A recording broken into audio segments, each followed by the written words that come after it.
The main thing that we were looking for was space. But the townhouse was on 4 floors and the condo's on 1 floor. So for entertaining and flow and enjoyment, this gave us everything. We purchased the condo in December 2015, and the construction took 7 months. What was important for me was the functionality, but the comfort as well. The family room is very comfortable. And also the functionality in the kitchen, because both Michelle and I like to cook a lot, and there's lots of room to maneuver in there, and it adapts to our style very well. We have very few battles in the kitchen.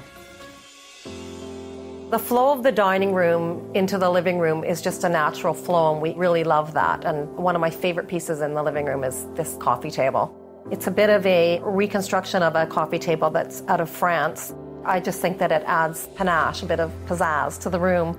I love the Asian bench. We'll sit there and have a cocktail, and we can put a tray on the ottoman, and it double functions.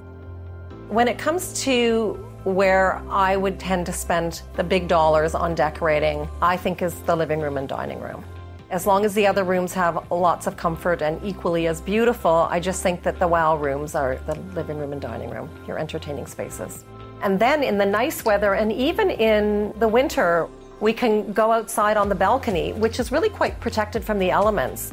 Actually, Dario loves the patio. If I can't find him in the condo, I always find him curled up in the corner reading a book or having a little nap. I'll be on one chair reading, and the 2 dogs will be beside me on the chair watching me read. I absolutely love and adore the kitchen. The kitchen is completely not visible from the dining room. I found that a great feature, that we can actually have privacy in the dining room without the dishes and the pots, and we can just keep that all away from the living room and dining room.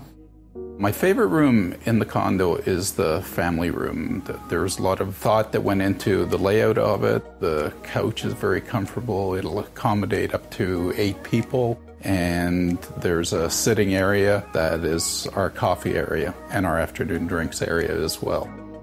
Because I do love glamour and pretty things, I think the bedroom is probably my oasis. We decided king-size bed because, well, Dario's 6'4" and a big guy. And then we have 2 carry-ons that come to bed with us every night, and they seem to always want half the bed to themselves. I really wanted it like a soft color. I wanted it very peaceful. And then after living with it for about 4 months, I decided it just needed a little pop of color, which is why I brought in a bit of hot pink into the soft blue. And recently we just hung 2 new photographs in there that are absolutely beautiful. The bedroom was all about comfort, but a little bit about glam. Or maybe the opposite, maybe all about glam, a little bit about comfort. I think traditional decor just stands the test of time. I don't think I could live in a white shell. It's not me, I don't think it's you. No, not at all. It definitely does have a traditional feel, although it's my modern traditional feel.